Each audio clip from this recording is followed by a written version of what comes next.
Here is my recap on Dexter Season 6, Episode 8, entitled Sins of Omission.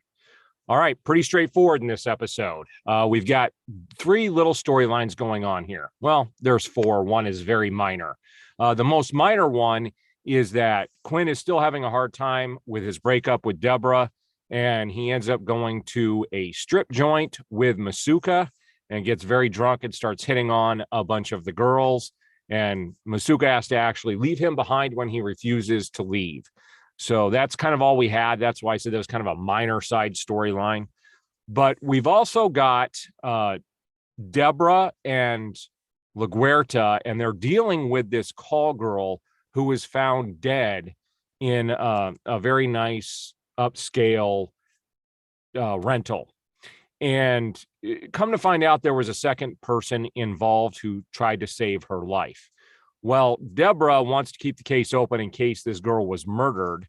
Dexter doesn't think she was. Looking at the blood and everything, it looks like the person who was there tried to help her and then kind of cleaned everything up to make it look like nobody else was there. But through the blood analysis, he was able to figure out there was. So Deborah wants to keep it open. LaGuerta gets the case later and says, you need to close this. It's very clear that this was an overdose. I need you to leave it alone.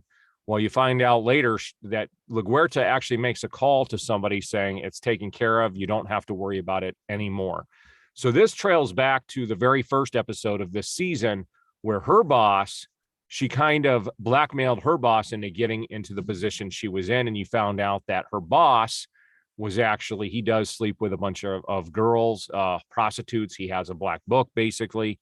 And LaGuerta says she won't tell anybody because she got promoted. So that's the second storyline we have. The next one we have is like Dexter and his sister. She's kind of upset that Dexter took off. Dexter apologizes to her, and she's really upset that he lied to her. She finds out that he went to Nebraska to go see the son of the Trinity killer. And Dexter says, I went because I have no one to talk to. I feel alone. And she says, that makes no sense. She goes, you got to remember, I lost Lundy to Trinity.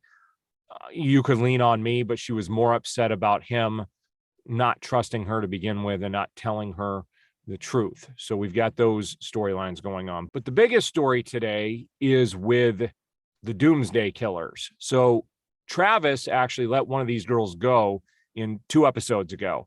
And this girl has been helping the police, and they figure out that there's 2 people there involved with the Doomsday Killers here. And so they're looking for this other person. And so Deborah actually does do some following up and does end up looking at some of Geller's previous students and does end up at Travis's sister's house. And as Deborah is there talking to her, Travis does ride by on a bike and keeps going when he sees that the police are there. So that's very interesting. He's kind of being found out. Now, at the same time, Dexter does confront Travis at work saying, you've done well. You let the girl go. You're on the right path. Help me take Geller down. Travis does not agree to that. He said, even though I'm not with him anymore, he broke away from him. He said, I am not going to help you kill him. I still believe in what he's doing. I just don't want to be involved. And I can't help you. The police will come after me. Dexter tells him, no, if you help me kill him, there won't be any way for them to find out. He will not agree to that. Well, at that point, Dexter's trying to act like Sam from what he's learned from Sam on being a good person and trying to help people. But it's not working for Dexter the way it was for Sam. We've got that going on. And then you find out that the Doomsday Killer, Geller, does strike again.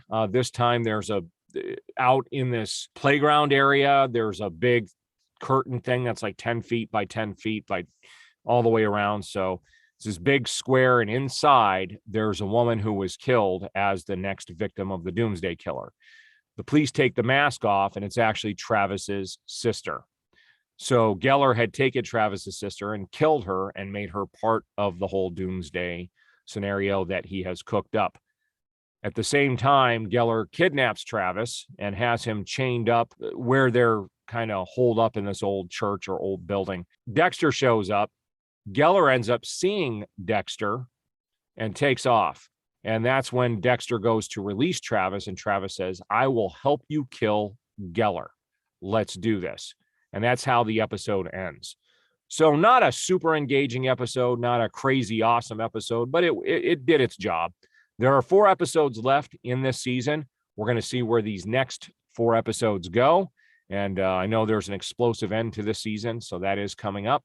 But we'll see what the next 4 episodes have in store for us. We'll see you guys on the next update.